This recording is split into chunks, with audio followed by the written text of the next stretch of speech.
பார்த்துக் கொண்டிருப்பது 24 நியூஸ் தமிழ்.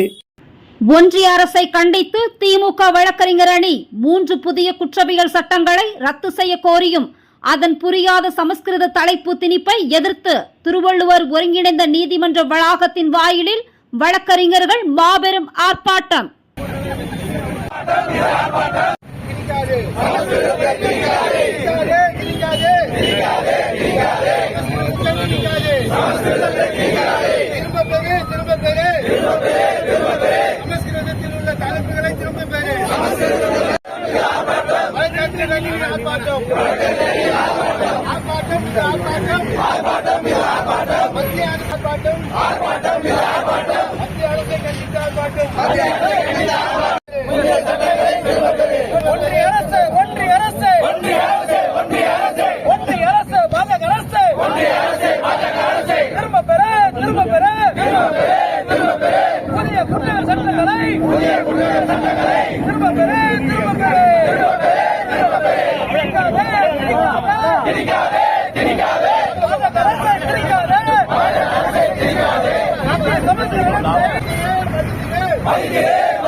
அடிப்படை உரிமைகளுக்கு எதிராக